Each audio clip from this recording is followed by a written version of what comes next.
एक तो जो सेंट स्टीफन कॉलेज है उसका एक जो मनमाना रवैया है उसके ख़िलाफ़ हमारा आंदोलन चल रहा था। ठीक है, अभी आज उसका हियरिंग है, उसमें वर्डिक्ट आने वाला है, जो भी फैसला आएगा।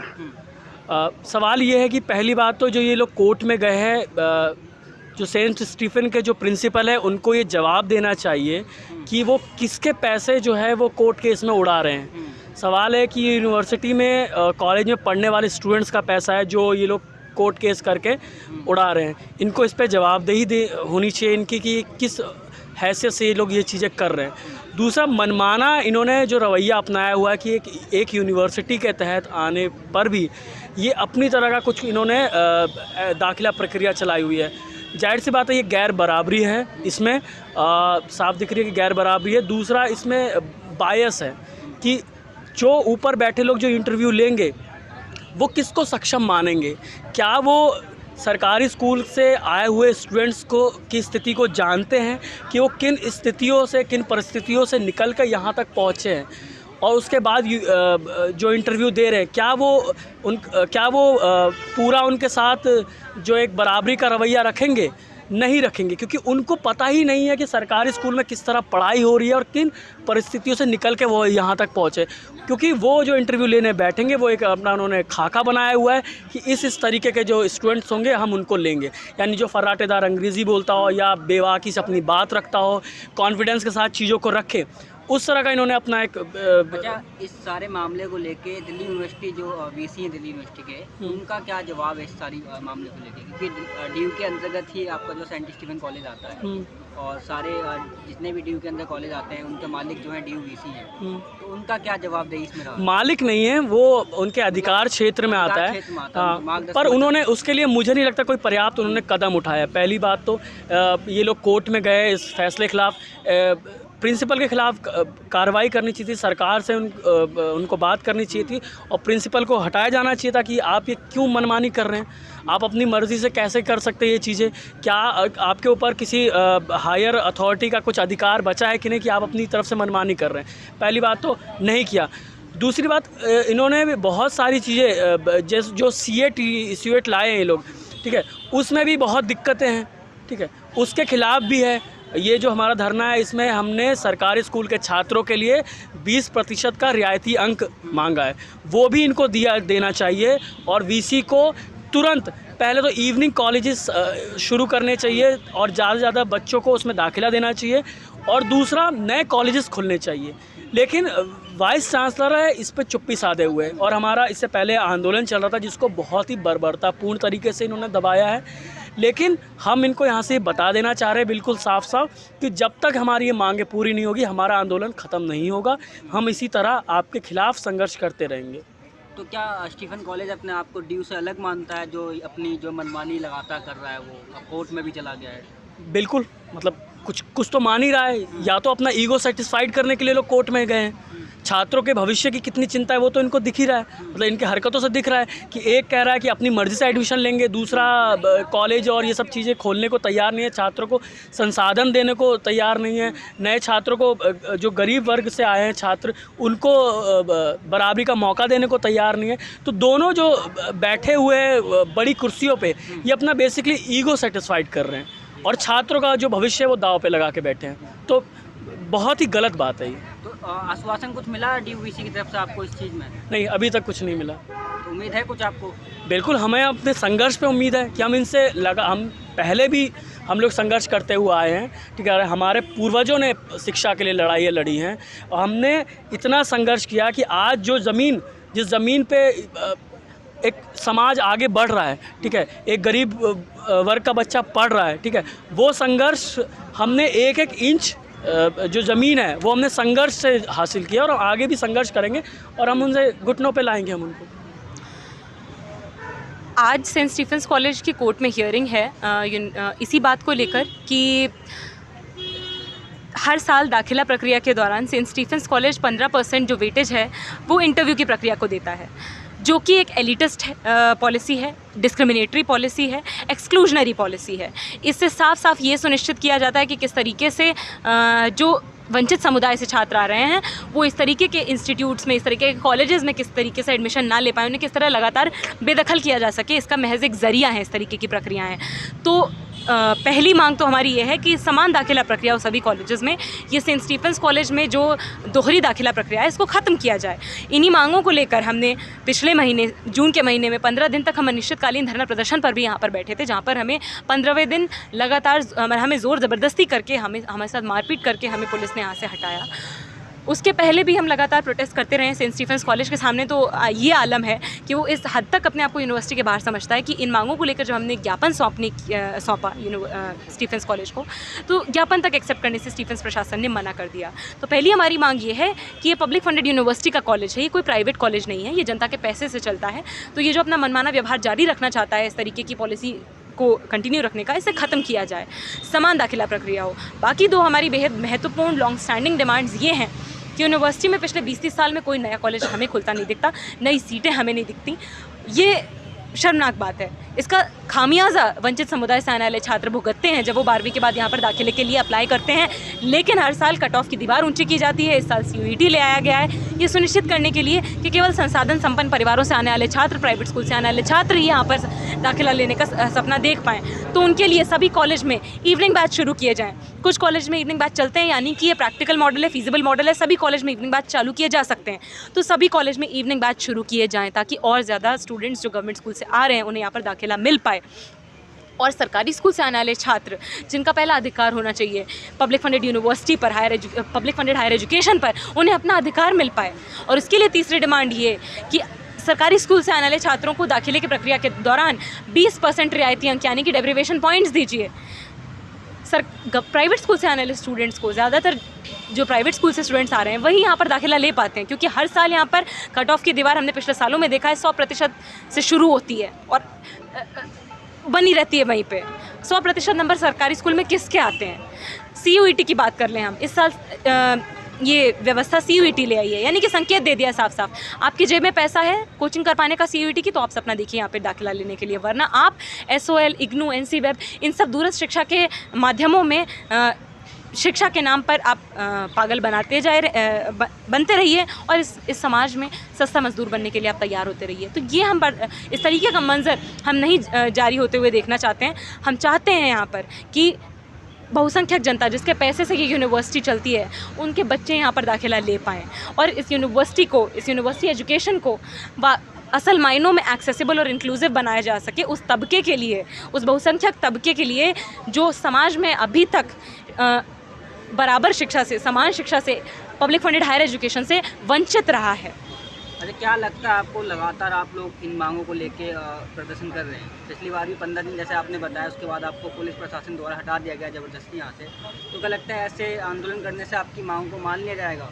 देखिए, बहुत साफ सी बात है, आज हम जो पढ़ पा रहे हैं यहाँ पे, ये हमें इस व्यवस्था ने खैरात में नहीं दिया, नेक दिली से नहीं दिया अपनी।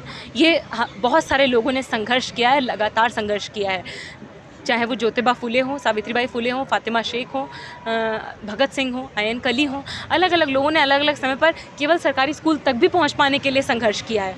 तो ये साफ सी बात है कि कुछ भी हमें बिना संघर्ष के नहीं मिला है। और आज लगातार सरकार की नीतियाँ हो, शिक्षा व्यवस्था की नीतियाँ, उन्होंने लगातार ये कोशिश की है कि वंचित समुदाय से आने वाले छात्रों को किस तरीके से पब्लिक फंडेड एजुकेशन, चाहे स्कूल के लेवल पर हो चाहे कॉलेज के लेवल पर हो, उससे दूर किया जा सके। और ये जनता ही अपने संघर्ष से सुनिश्चित करेगी कि ऐसा नहीं हो। और इसीलिए हम आज ये भूख हड़ताल पर बैठे हैं और आगे भी हम संघर्ष करेंगे कि इस समाज में एक बराबरी पर आधारित शिक्षा व्यवस्था हो। इस यूनिवर्सिटी के वाइस चांसलर, इस यूनिवर्सिटी में सफाई का काम करने वाले दोनों के बच्चे इस यूनिवर्सिटी में पढ़ पाएँ और समान शिक्षा व्यवस्था वाले स्कूल में जाएं।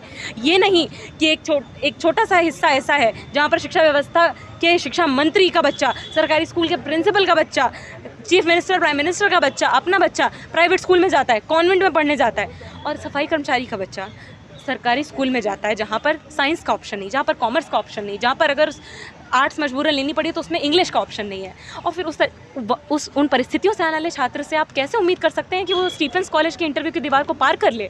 तो यहाँ पर जनता को अपने संघर्षों के ज़रिए ही हम ये उम्मीद कर पाएंगे कि हमने जो भी अधिकार इस समाज में जीते हैं उसको बनाए रखते हुए हम जो बाकी अधिकार अभी हमसे छीने हुए हैं और लगातार छीने जा रहे हैं उन्हें हम हासिल कर पाएँ।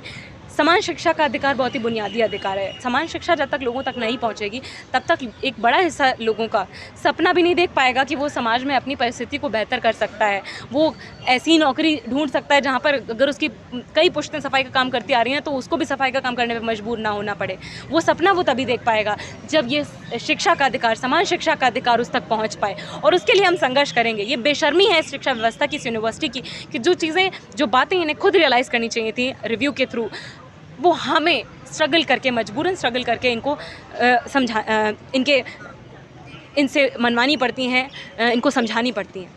अच्छा, जो स्टीफन की जो ये नियम है जिस तरीके से, वो तो सालों से चलते आ रहे हैं, पर अभी आप इस चीज़ को क्यों उठा रहे हैं मुद्दे को? देखिए, जो दास्ता की बेड़ियाँ थीं वो भी बहुत सालों तक थीं। बहुत सालों तक, बहुत सदियों तक महिलाओं को नहीं पढ़ाया गया, पिछड़ों को नहीं पढ़ाया गया। इसका मतलब ये तो नहीं था कि हमेशा वैसी ही व्यवस्था बनी रहती। लोगों ने विद्रोह किया, लोगों ने समान शिक्षा की बात की, लोगों ने समान अधिकार की बात की। तो आज तक अगर ये इस तरीके की एलिटिस्ट पॉलिसी, एक्सक्लूजनरी पॉलिसी को जारी रखता रहे तो इसका मतलब ये तो नहीं कि हम आगे भी इसको कंटिन्यू होने देंगे। और इसका यूनिवर्सिटी खुद भी स्टीफन्स प्रशासन से यही चाहती है कि कॉमन एडमिशन प्रोसेस हो। आप एक बात ये समझिए कि स्टीफन्स कॉलेज का कोई प्राइवेट कॉलेज है? क्या ये अंग्रेज़ों की छोड़ी गई विरासत है? ये मेहनतकश जनता के पैसे से चलता हुआ कॉलेज है, तो क्यों उसको अलाउ किया जाए कि इस तरीके की पॉलिसी को वो कंटिन्यू करे, जहाँ पर केवल और केवल ये सुनिश्चित किया जाता है कि जो स्टूडेंट आ रहा है उसका बैकग्राउंड क्या है, वो किस तरीके की परिस्थिति से आ रहा है, उसके वाकई में संसाधन संपन्न है या नहीं, इंग्लिश आती है कि नहीं, इंग्लिश आती है तो उसका एक्सेंट कहीं गवर्नमेंट स्कूल वाला तो नहीं है। इन चीज़ों का उसका टेस्ट होता है, बेसिकली उसके बैकग्राउंड का टेस्ट होता है। इस तरीके की ये प्रैक्टिस ख़त्म हो, इसके लिए ये स्ट्रगल बहुत इंपॉर्टेंट, और इसके लिए स्टीफन्स कॉलेज को ये बताया जाना ज़रूरी है कि आप यहाँ पर शिक्षा व्यवस्था के हिसाब से चलेंगे, शिक्षा व्यवस्था आपके हिसाब से नहीं चलेगी। पर जब से DUVC ने कमान संभाल ली है दिल्ली यूनिवर्सिटी की, तब से तो दावे करते आ रहे हैं कि हमारी जो शिक्षा बेहतर है पहले से, और अच्छा सुधार कर रहे हैं और आगे के लिए वो। अगर वाकई में शिक्षा बेहतर है तो उनसे जाके पूछे कि उनके घर में जो काम करने आते हैं लोग, उनके बच्चे यहाँ पढ़ पाते हैं कि नहीं पढ़ पाते हैं। यहाँ पर यूनिवर्सिटी के अंदर जो सफाई का काम करते हैं उनके बच्चे यहाँ पे पढ़ पाते हैं कि नहीं पढ़ पाते हैं। यहाँ पे पढ़ पाने का मतलब रेगुलर कॉलेज में पढ़ पाते हैं, स्टीफन्स कॉलेज पहुँच पाते हैं, मिरांडा हाउस में दाखिला ले पाते हैं? अगर नहीं ले पाते हैं तो उनके दावे झूठे हैं, उनके दावे खोखले हैं। साल दर साल हमने देखा है पिछले 2 सालों में जो आपदा का दौर आया है, दिल्ली यूनिवर्सिटी 2 मोड में चलती है। एक डिस्टेंस यानी कि मुक्त शिक्षा विद्यालय, अर्थात शिक्षा से मुक्ति विद्यालय, और एक रेगुलर मोड। उस शिक्षा से मुक्ति विद्यालय, मुक्त शिक्षा विद्यालय में ये होता है कि साल दर साल स्टूडेंट्स को रो के एडमिशन के पहले 1 महीने पहले तक उनको स्टडी मटेरियल नहीं दिया जाता है, क्लासेस नहीं दी जाती हैं, उन्हें लाइब्रेरी नहीं दी जाती है, और सुनिश्चित किया जाता है कि इस तरह से छात्रों का, वंचित समुदाय से आने वाले छात्रों का भविष्य खराब किया जा सके। तो ये तो मतलब कोई भी अगर एक नज़र डालेगा यूनिवर्सिटी पे तो वो बता सकता है कि कितने कहीं से भी कोई सुधार नहीं हो रहा है। सुधार हो रहा होता तो आप ये बताइए कि आपने एक भी सीट बढ़ाई, आपने नया कॉलेज खोला, आपने किसी कॉलेज में इवनिंग शिफ्ट शुरू कर दी क्या? नहीं की ना। तो इसका मतलब ये है कि आप केवल और केवल, आपको ये मतलब है कि आप यूनिवर्सिटी की एक इमेज बनाए रखना चाहते हैं। उस इमेज के अंदर आप क्या मापदंड है जिससे ये तय होता है कि यूनिवर्सिटी वंचित समुदाय से आने वाले छात्रों के लिए एक्सेसिबल और हो पाई है कि नहीं, इंक्लूसिव और हो पाई है कि नहीं? यही मापदंड होता है कि आपने नए कॉलेज खोले कि नहीं, आपने सीटें बढ़ाई है कि नहीं, जितने कॉलेज है उसमें आपने इवनिंग कॉलेज खोला है कि नहीं। नहीं, अगर ऐसा किया है और केवल एक बड़ी संख्या में जो एनरोलमेंट SOL में बढ़ता जा रहा है, ये सबसे बड़ा सबूत है कि यूनिवर्सिटी में कोई सुधार नहीं हो रहा है, पब्लिक फंडेड एजुकेशन में इन कॉलेजेस में कोई सुधार नहीं हो रहा है। और ये केवल हाथ पर हाथ धरे बैठे हुए हैं, ये केवल और केवल ये इंतज़ार कर रहे हैं कि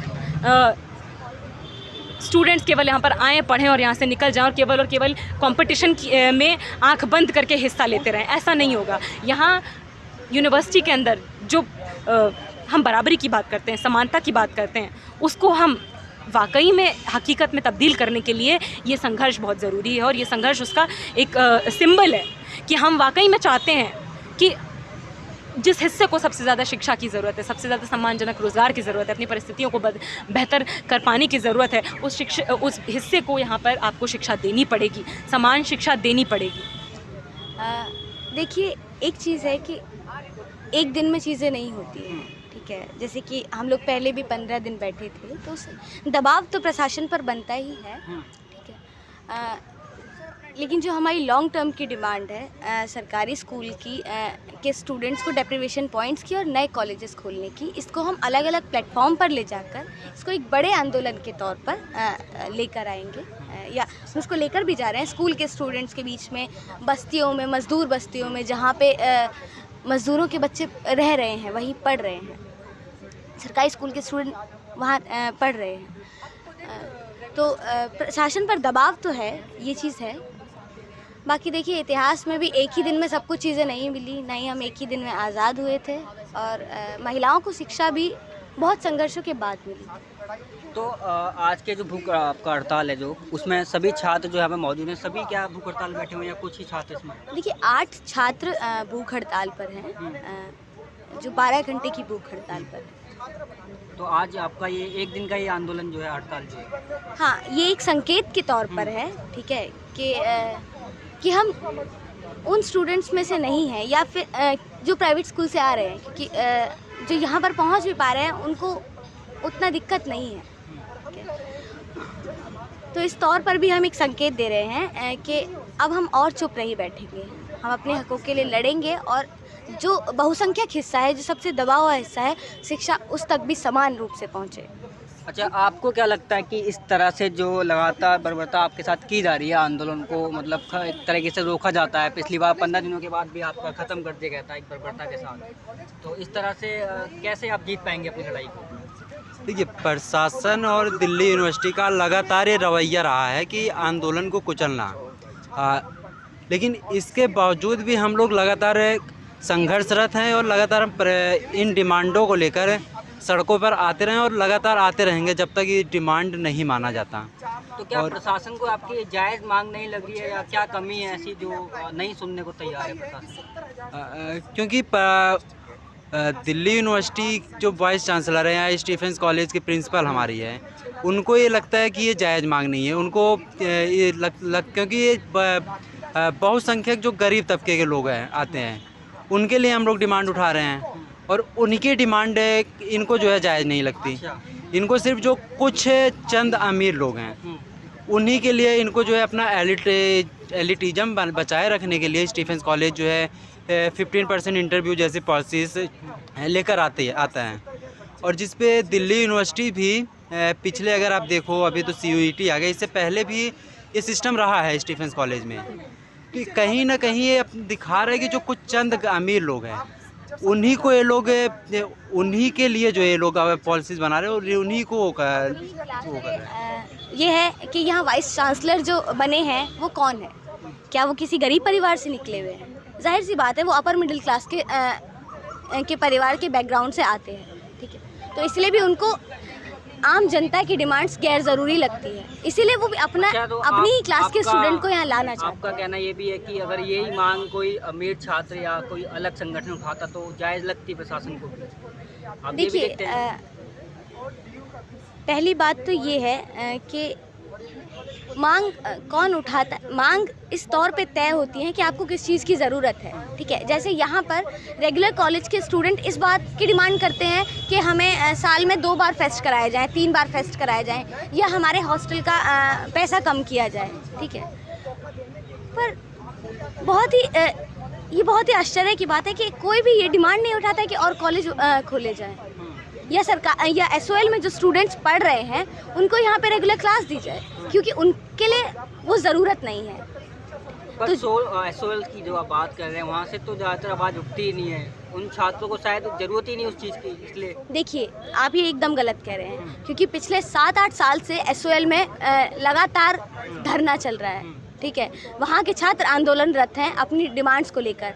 आज जो वहाँ पर 32 क्लासेस ऑफलाइन मिलती हैं, वो उसी आंदोलन का नतीजा है। पहले वहाँ से 5 से 7 क्लासेस हुआ करती थी।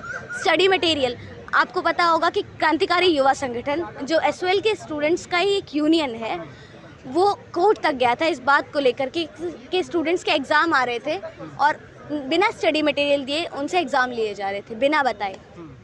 तो वो तो फिर भी संभव हुआ उस चीज़ को, तो परीक्षाएं हुई बिना स्टडी मटेरियल के, काफ़ी छात्रों की नहीं हुई थी, कैंसिल हुई थी। नहीं, वो तो उसी डेट में हुई थी। नहीं, कैंसिल हुई थी, 2019 की बात है ये। जब इन्होंने ये कहा था कि हम CBCS लेकर आएंगे, एडमिशन दिया एनुअल मोड में, और उसके 2 महीने बाद कह रहे हैं कि एग्ज़ाम लेंगे CBCS मोड में। उसके बाद छात्र जब कोर्ट गए तो प्रशासन एक किताब भी ऐसी नहीं दिखा सका था जिसमें एक भी गलती ना हो, एक पन्ना भी उसमें ऐसा ना हो। तो ये समस्या तो अभी भी लगातार बरकरार है इस समस्या को भी सोल के छात्रों के साथ? देखिए, समस्याएं हैं अभी भी, ख़त्म नहीं हुई हैं, पर हम ये कह रहे हैं कि आंदोलन करने से चीज़ें बदली हैं और लगातार आंदोलन करने से चीज़ें बदलती हैं। तो क्या लगता है आपको कितना लंबा आंदोलन चल सकता है आपको इन मांगों को लेकर? देखिए, आम जनता को भी ज़रूरत है कि अपने मुद्दों को, अपने अधिकारों को समझते हुए, अपने डिमांड्स को समझते हुए आगे आए और जितनी ज़्यादा संख्या में और जितनी ज़्यादा मजबूती से डिमांड्स उठाई जाती हैं, उतना सरकार मजबूत होती है सुनने के लिए। ठीक है।